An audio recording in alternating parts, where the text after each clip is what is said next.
What's up, y'all? Welcome back to another episode of All Right, Let's Talk About It. My name is Savannah. I am your host. I do film reviews and film industry commentary. And this episode is slightly different, but not really. This is combining two things. We're talking about a movie and we're also talking a little bit about the industry, so to speak. So I saw a movie over the break. I still call it a break. I haven't been in school in God knows how long, but I still call it the winter break. I saw The Color Purple Christmas Day, I think like most people did. And I had thoughts, and I shared those thoughts on TikTok, Instagram, and YouTube, just my normal TikTok review. And I didn't do a full review of it. Number one, I really didn't have the time or the space or the quiet to do a full review over the break.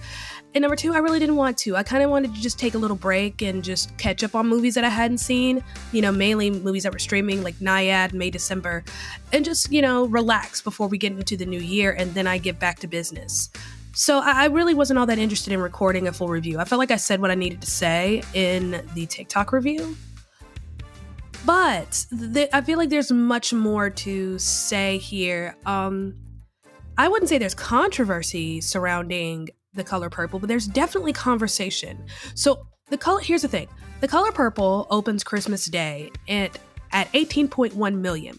That's a great number, right?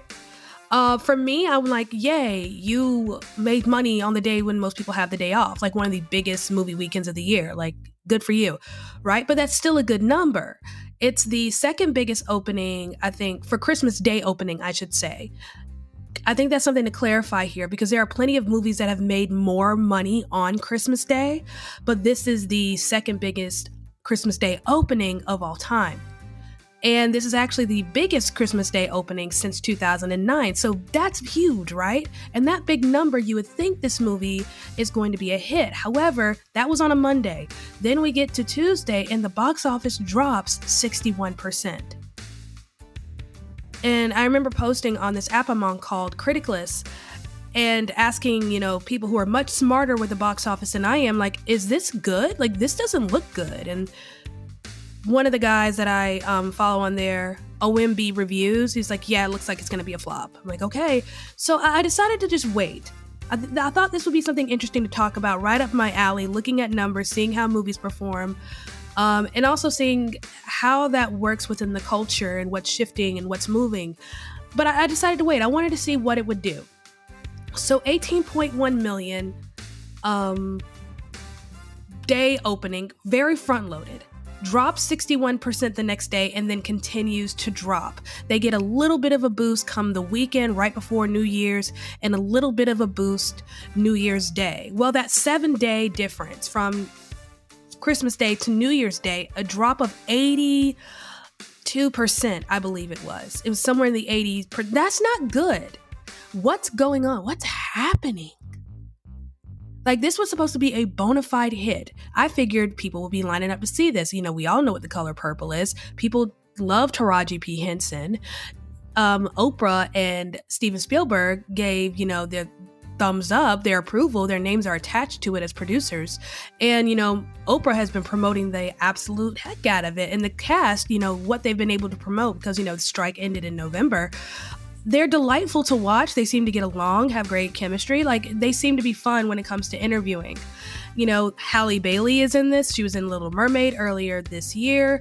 Fantasia Barrino, who was on American Idol. This is actually her first feature film. I didn't realize that. But what happened? Because they did 18.1 million opening day.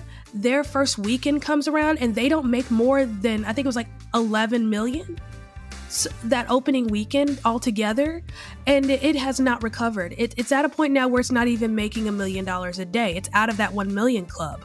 And we have a new weekend movies coming up. Mean Girls, The Book of Clarence, 2 big movies coming out. I'd say Mean Girls is probably bigger than The Book of Clarence, definitely. But, this is when theater counts start to drop, and usually it's a couple hundred, maybe like somewhere in the tens, right? Somewhere less than 100. Over 2,000 theaters. I think it's 2,040 theaters less than when they started. So what's happening? I can give you the exact number. Hold on tight. So yes, so The Color Purple started out at I believe it was actually a little bit less than this. They actually gained a couple theaters over the days, but 3,218. That's how many they had Wednesday night. 3,218.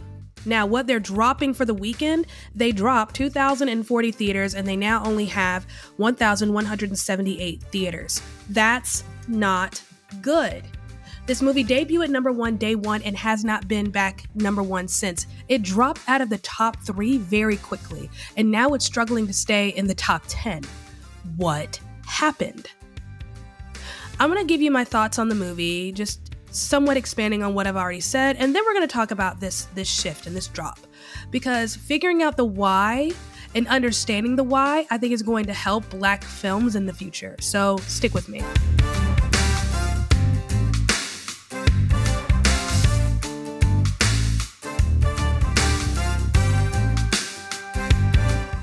Someone in one of my comments sections asked, why do I hold, in a sense they were asking this, but why do I hold Black films to a higher standard? I don't. I mean, what do you mean by higher? I think that's my first question. Higher than what? Higher than who? Higher than other movies? Or why do I hold these movies in a higher regard than maybe other people who critique or review movies? Are we saying that Black films are held to a lower standard? This is my thing when it comes to critiquing Black films. Something I've noticed when it comes to critiquing Black films, looking at reviews, I tend to hold, and I've said this before, but I tend to hold what critics say with a grain of salt, because critics tend to hold Black films to a much lower standard. Why? Because they're cowards. They don't want to be labeled racist. They don't want their opinions to be dismissed, so they can say something agreeable or fixate on the one thing the movie does right, like the movie Till. Everyone fixated on Danielle Deadwyler's performance, but when you zoom out and look at everything else, the movie is not that well put together. There are a lot of imperfections, but thank God for her performance, because that really held the movie together. But if you took her away, the movie is just flat, boring, dry, and the acting is not that good. She didn't really have much of a supporting cast. There was no one really to support her at all in her performance. She carried that thing on her own, and she really shouldn't have. Understandably so. This is the story of Emmett Till from her perspective. But like, I would expect everyone else to know what they're doing, and it's like they didn't. The director was very focused on perfecting Danielle's performance, that she just ignored everything else. A lot of reviewers did not comment on the rest of the film. They just really fixated on Danielle Deadwyler's performance. And I've noticed this a lot with Black films, is that when a movie comes out, they tend to fixate on the one thing they're doing right. So with The Color Purple, the acting. The acting here is the high point of the movie. Great performances. But I feel like they're hyping these performances bigger than they actually deserve to be hyped up. And I know people are going to get mad about that, but you have Fantasia Barrino, who was nominated for a Golden Globe. She missed the SAG nomination, and people were like, oh my God, I can't believe. Like, what do you mean you can't believe? Here's the thing with the SAG awards is I tend to take them less seriously than the Golden Globes or the Oscars or even the other Guild awards, because SAG tends to play favorites with certain genres, with certain movie types, even with certain actors and actresses. They're a little more DEI aware than the rest of the guilds, in that they won't want to nominate too many white people in one category, or they will shy away from nominating an all-white category. Does that make sense? So I never know what's genuine with SAG and what's not. Is this person nominated because they gave a great performance, or are they here to make sure the category itself is not all white? That's SAG. And it's unfortunate, and it makes me angry, because there were some talented Black men and women from this past year. Were there a whole lot? No, we're only 12% of the freaking population. I don't know why people expect it to be 50-50, but there were some standouts. Tiana Taylor from 1001 earlier this year, Coleman Domingo and Rustin. There were some stellar performances. There were some great movies that came out. I liked The Blackening. I think I had one issue with it, but I liked The Blackening. It was a great comedy, and the fact that we're not talking about that enough really makes me upset. And then there were some abysmal failures from Black directors or Black actors or what have you. The Marvels. But there is plenty of talented Black actors and actresses who deserve their recognition without being used as the token. SAG tends to do that. They tend to tokenize their categories, and it upsets me a bit.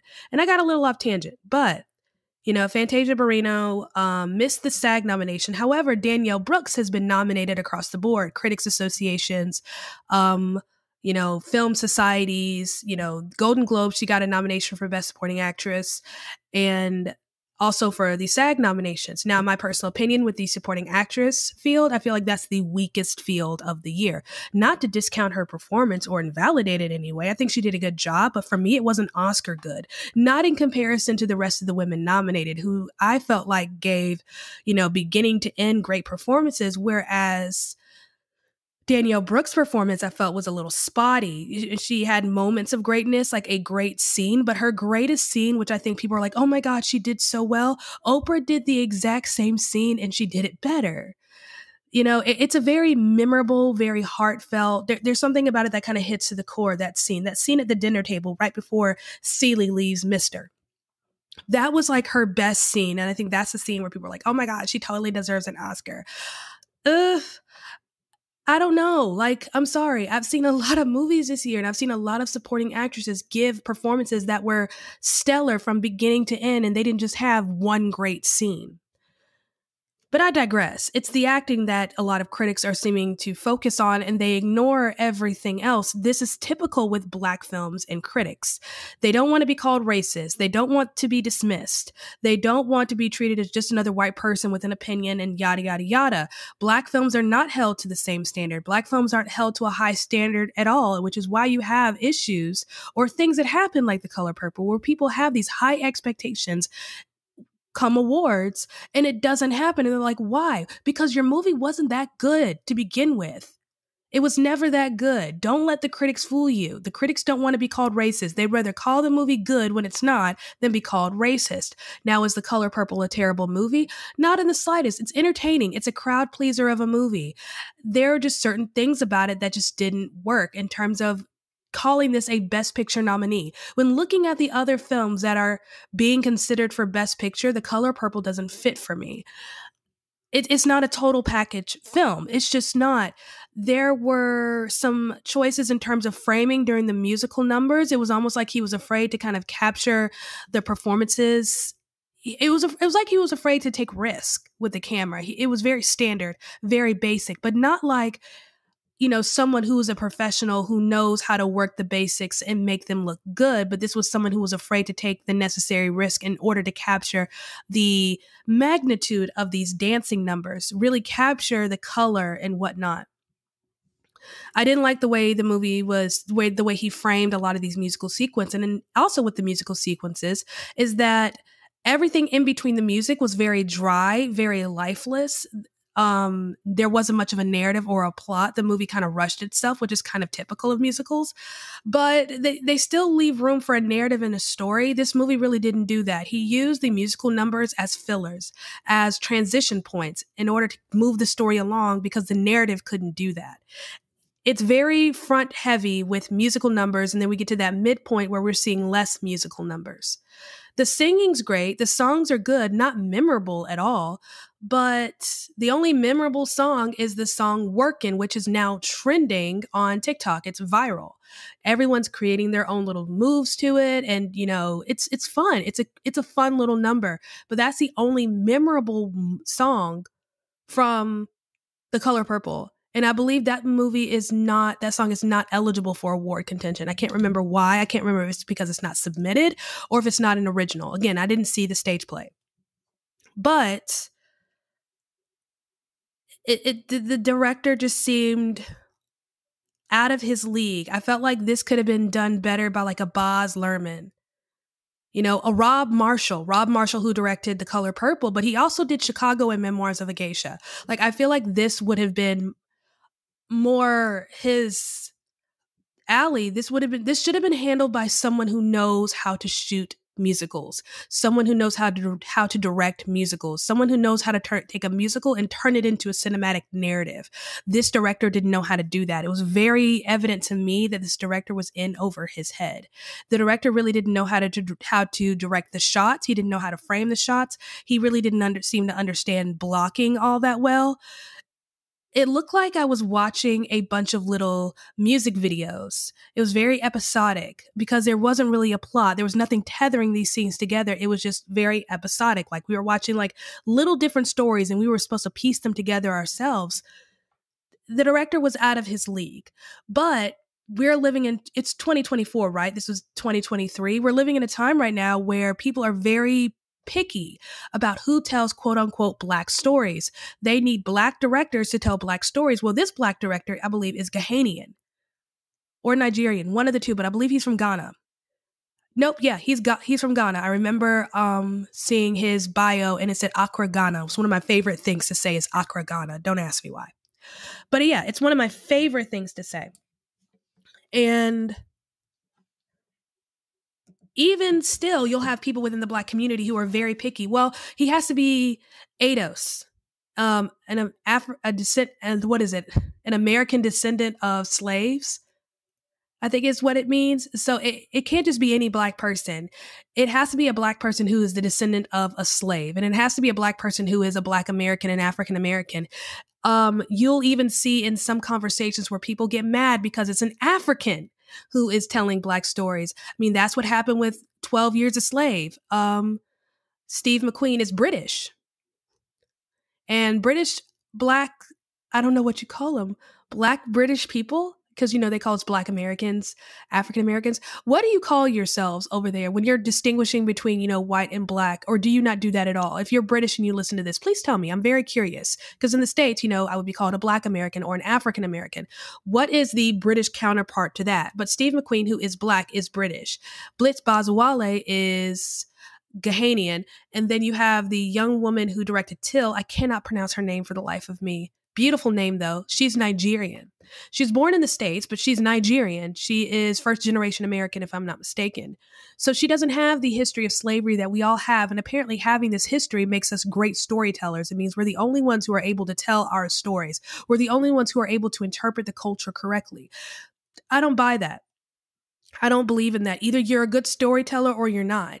Either you know what you're doing or you're not. Either you're a skilled director or you're not. And this kind of movie with this type of budget, a $100 million budget, should have had a director with more experience, especially if you're wanting to push this movie to be an Oscar contender. Because at this point, it's looking like the only Oscar nomination they're going to get is Best Supporting Actress. And that's only because the field is so dang weak. But if Penelope Cruz is being recognized by the actors in SAG, it's very possible she's going to get recognized by the actors at the Oscars, because a lot of these, these guild members and Academy members, they overlap. Now, the SAG Awards apparently doesn't like May, December, but that might look a little bit different for the Oscars. So if Natalie Portman gets in and so does Penelope Cruz, then chances are Danielle Brooks is out and Color Purple doesn't get nominated for anything, because I love Fantasia Barrina, but Fantasia Barrina's not getting nominated for Best Actress Oscar. No way.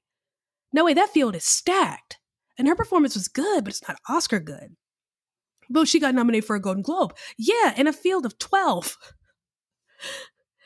Keep in mind, the way Best Actor and Best Actress works at the Golden Globes is they split the categories, drama and then comedy or musical. So she's in a field of 12. In a category of 6. Where does she fit in that 12 and 6? Once you break it down and rank it, where does she fit in terms of votes? I guarantee she's not in that top 5. I wonder if she's even in the top 10. That field for Best Actress is stacked. The field for Best Picture is stacked. I don't imagine The Color Purple getting in there. This is not a total package film. It's entertaining. It's a crowd pleaser, but overall, it's not memorable. It doesn't stand out. It doesn't break any new ground. It's not good enough to justify its existence. Because while this may be an adaptation of the stage musical, for most people, it's a remake of that 1985 film. They're not going to see it any different no matter how many times you tell them. They're still going to be looking at Fantasia Barrino and comparing her to Whoopi Goldberg. They're still going to be looking at Taraji P. Henson and comparing her to the woman whose name I can never remember, but she played Shug Avery. They're going to be looking at Danielle Brooks and comparing her to Oprah Winfrey. They're going to be looking at Coleman Domingo, who was amazing in Rustin, but he's a little subdued in The Color Purple. They're going to be comparing him to Danny Glover. I mean, I've talked to people who are still mad every time they see The Color Purple or they see Danny Glover. They're just angry because they remember how well he played that role. If it weren't for Angels in the Outfield, I don't think anybody would love that man. But you know you've done a good job when generations later, decades later, people are still looking at you like, he was Mr. Like, I can't look at Kiefer Sutherland with a straight face because of A Time to Kill. But that's Danny Glover. That's what he's done. His role, his performance was so memorable, women are still mad at him. Did Coleman Domingo do that? Did he give a performance that would piss off women for the next 30 years? No. Sorry. I don't know what to tell you, but no. This movie is just not good enough to justify its existence. It's almost unnecessary. Did we really need this? And then on top of that, the deceptive marketing. So you have the fact that they didn't market this as a musical, which is not their fault. I'm not going to blame them for that. Musicals in general are hard to market. But also saying star-studded cast. Who? Taraji P. Henson? Yeah, I know who Coleman Domingo is, but he's not a household name, not yet. The only household name in this movie that's easily recognizable by a mass of people is Taraji P. Henson. But if you're looking at the Black community, they know who Fantasia Barrino is. This is, when you say star-studded cast, I think these are the cast members that only people within the Black community are going to recognize as household names. And that's part of the problem. That's where we get into the issue of this being a box office flop. Because people are wondering, why did this happen? Why is it flopping? It should have been, more. Why did more people come out and see it? A part of it is that target audience. And we're going to talk about that.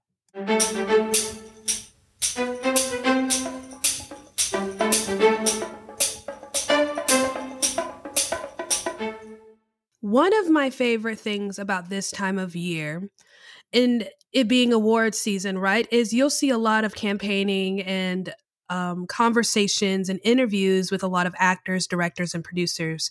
But the roundtables are particularly my favorite. I think it's Variety does one. I think they do like a back and forth. The Hollywood Reporter does a roundtable with actors, directors, and so on and so forth.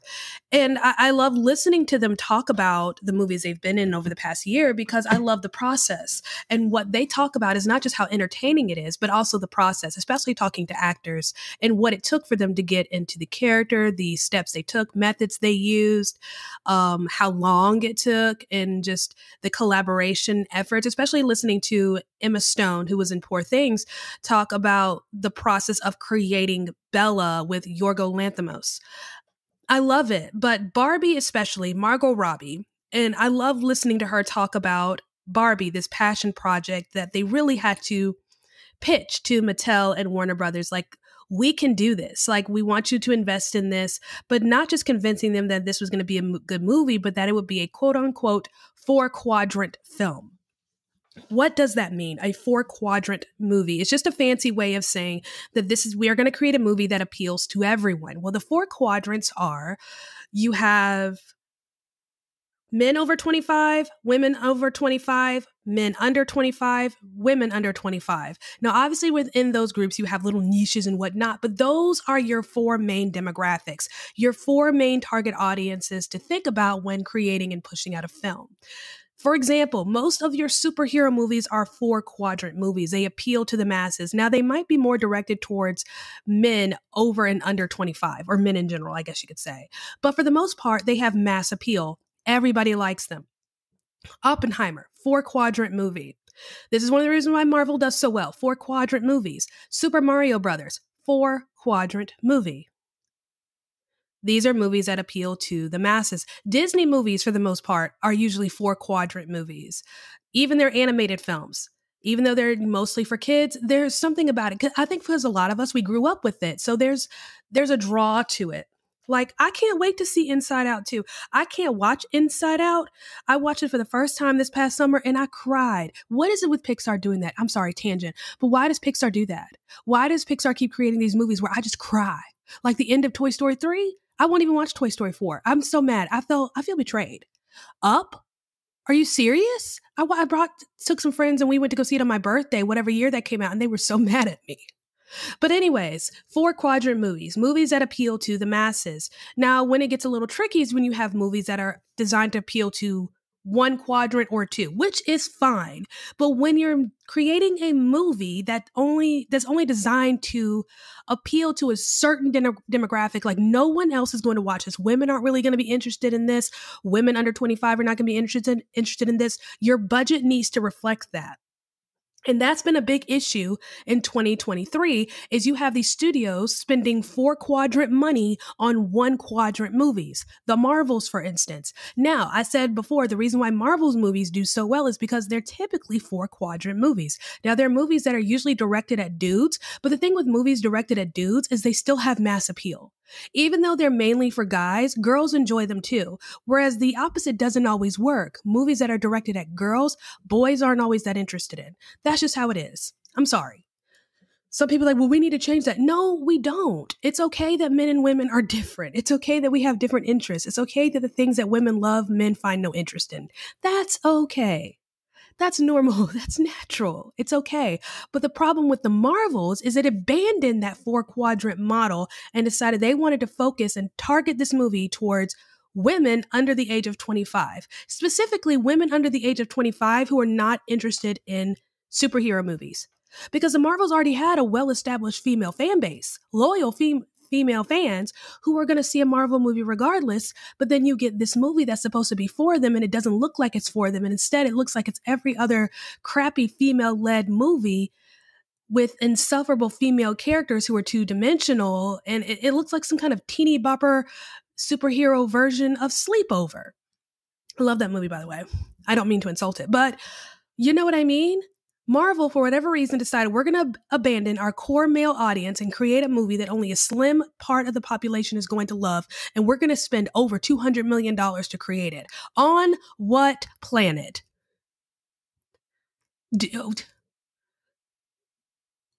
Like, Disney gave up after a month in terms of, reporting numbers. Like, they decided not to even care about it anymore. It swiftly left theaters like either earlier this week or the week before. And it's going on video on demand relatively soon. Like, that's what happens. Don't spend four-quadrant money on a one-quadrant film. What does this have to do with The Color Purple? Well, The Color Purple is what we call a one-quadrant movie. This is why the movie tanked so bad. This movie is directed towards women over the age of 25, but not just any woman over the age of 25, Black women over the age of 25. Now, keep in mind, like I said, we're about 12% of the population. Cut that in half. That's women. Now, I don't know how many times you got to cut in order to get Black women over the age of 25, but that's the target audience. This movie cost $100 million to make. So in order for this movie to break even, in order for them to turn a profit, they have to make a little over $200 million. And that's not just domestically, which is the United States and Canada, but it's also internationally. The problem is this is the type of American film that doesn't appeal to overseas markets. It just doesn't. This is not the type of movie that people who don't live in the United States would be interested in. It's not going to make very much money. And to make matters even worse, the movie doesn't come out in the UK at the very least until February.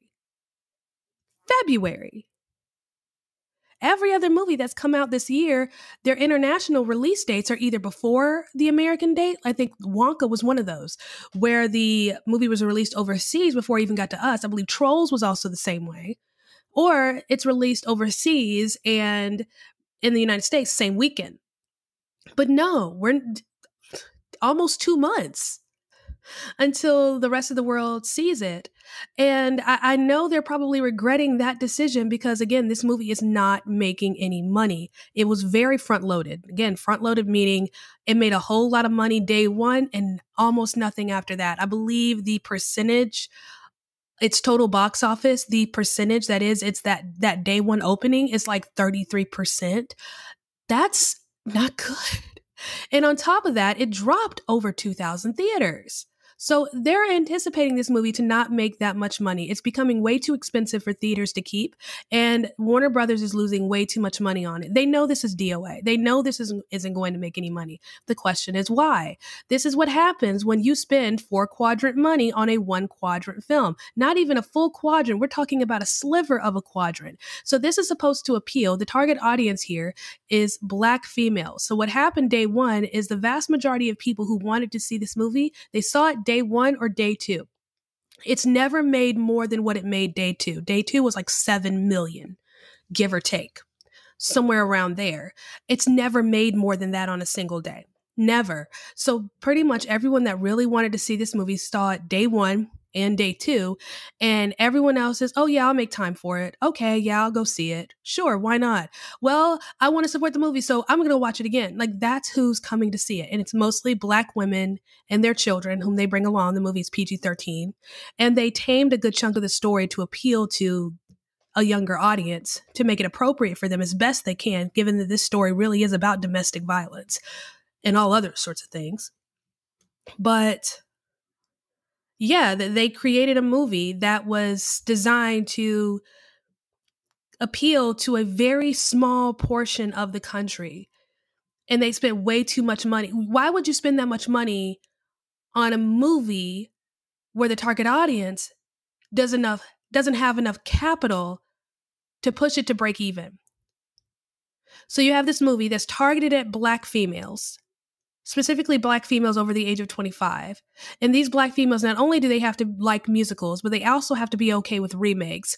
And they also have to be okay with watching quote unquote Black trauma on screen, because that's been the new thing from people over the last year or so, is I'm sick and tired of seeing Black trauma on screen, or I'm sick and tired of seeing Black men portrayed a certain way on screen. This is another issue that I'm seeing with Black movies, is you have people screaming, we want more Black movies, we want more Black stories. But anytime Black people are portrayed as human beings, they want to throw a whole hissy fit. You can't have it both ways. Okay? We need something more than Wakanda. The only time some people want to see Black people on screen is if we're superheroes. God forbid we come on screen being human. White people get that luxury. Hispanics get that luxury. Asians get that luxury. Black people, we can't be human on screen without somebody throwing a hissy fit. And it's not coming from people of other races, but it's coming from people who are brown like me. It's ridiculous. You can't sit here and scream, we want more Black movies, but then when a Black movie comes on the horizon and it shows Black people as human beings, it shows Black men who can be just as violent and disgusting and deplorable as white men, we have a problem. I remember when Wednesday came out last year, the series on Netflix, and people were throwing a whole hissy fit over Bianca, one of the characters. She's a Black female character in the show, plays a siren, if I'm not mistaken. Beautiful, bald-headed queen, just like me. And people were getting angry because they're like, why is she portrayed as a mean girl? First off, she wasn't the mean girl. She was the it girl. She had one of the best character arcs in the whole series. And yet, you get a Black girl who's portrayed not as the mean girl, as the it girl, and people want to complain. There's a problem. It's okay to show Black people as something deeper than a kiddie pool, okay? It's okay to show that Black people have depth, but people don't want to see that. And it's okay for people who are not Black to watch these movies and enjoy them. That's another part of the problem.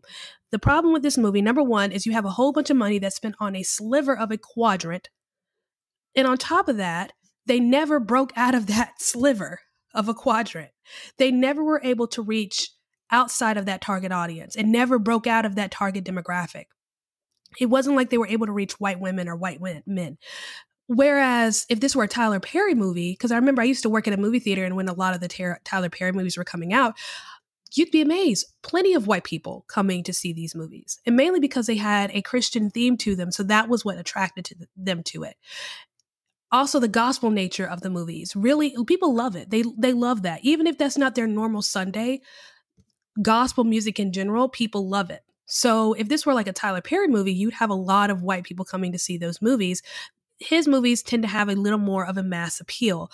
A Spike Lee movie, I think there's a little bit of trust with Spike Lee, and especially the way he carries a lot of racial themes. People trust him to say what he needs to say.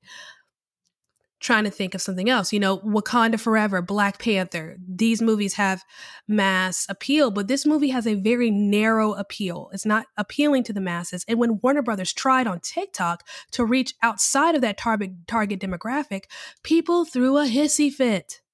Okay, here's the thing with TikTok is everybody has a niche, everybody has a thing. And so Warner Brothers decided to reach out to people who do beauty content. So makeup artists, people who do hair, wigs, bake cupcakes, do nails, and ask them to help them promote the movie by doing whatever it is they do inspired by the color purple. So you had one person who decided to dye their wig purple. And people got so mad, they took down that video, didn't take any money from the campaign. You had one girl who did her makeup and it was pretty, very subtle. And people were like, see, this is how you do it. This is how you campaign for a movie. The problem is a lot of people seem to think because this is a Black film, in a sense, like it's directed by Black people, has a majority Black cast, that this movie somehow belongs to us. No, it belongs to Warner Brothers. And Warner Brothers should be allowed to market the film however they see fit. They're here to make money, not to please the already locked in target demographic. I saw that question go around a bit. How come they didn't reach out to Black female content creators? Why would they? That'd be such a waste of money. They already have the Black female audience over 25 on lock. What they needed to do was to reach out to white people and get them interested in the movie. So the best way to do that is to reach into areas where white women may also be interested, which is makeup and hair. You'd be surprised how many white women will sit there and watch a Black woman put on a lace front, or watch a Black woman put her hair into a bonnet, or watch Black women get their hair braided. You would be surprised. There's a huge audience of white women who watch these videos. And yet when Warner Brothers tried to reach that demographic, users on TikTok just nipped it in the bud.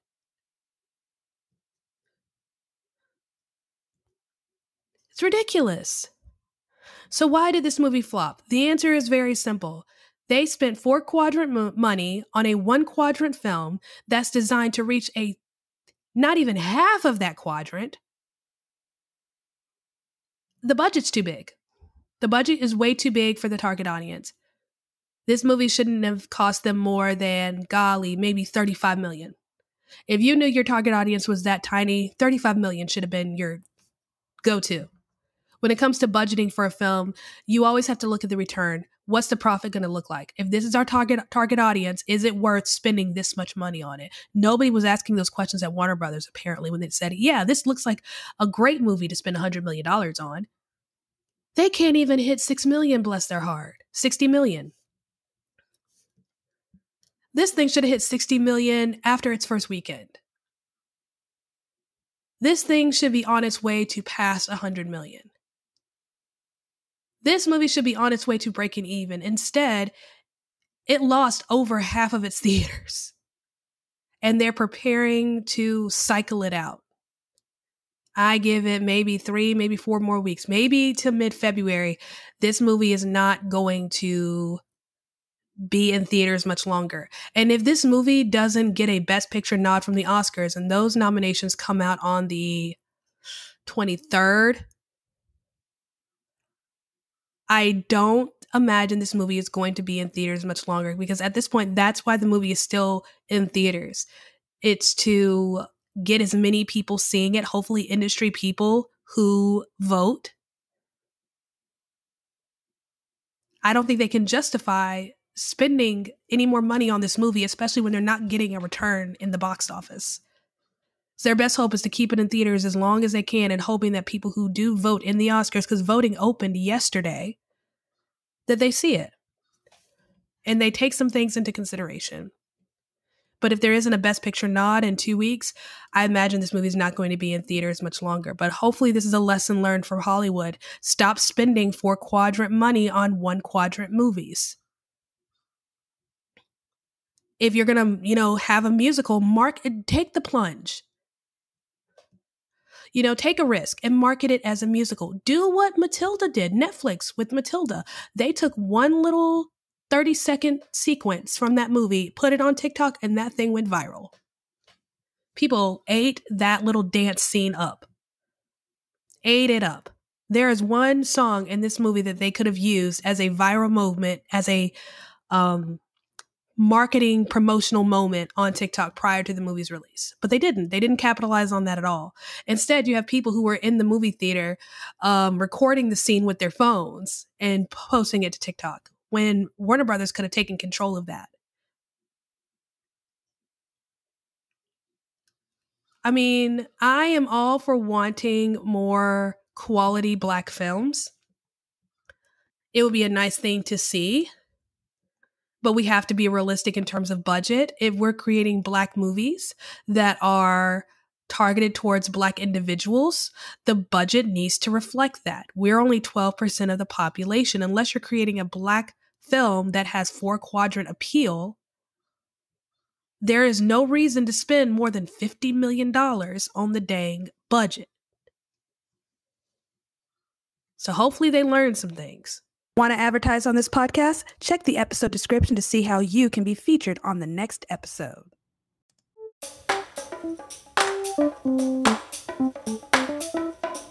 Thank you for listening to me rant and rave about yet another movie. So that was The Color Purple, directed by Blitz Bazuwale. And what were my overall thoughts of the movie? I thought it was just entertaining. It's a crowd pleaser of a movie. There are definitely some flaws, but I don't think it's an Oscar contender. I know many might disagree, but I just don't think so. It was just mid. It's just good enough. So, what's coming up? That's a stellar question. I have so many things on my list to do. Award season is heavy. We just had the Golden Globe. SAG nominations came out. A lot of the Guild nominations came out. Art directors, Directors Guild, cinematographers. PGA comes out today. Oh my goodness.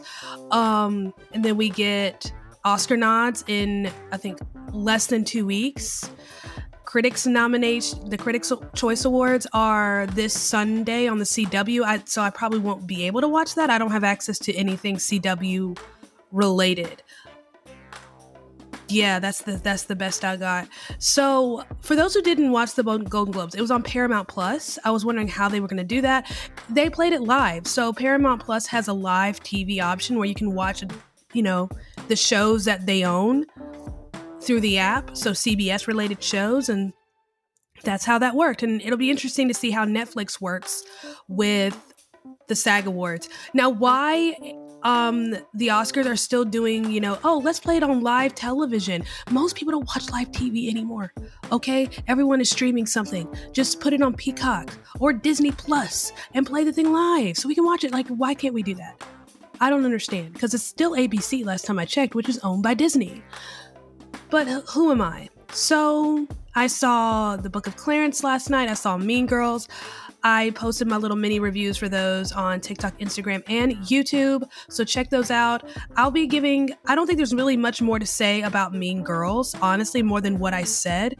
Very basic, but I think there's more of a conversation to be had about The Book of Clarence.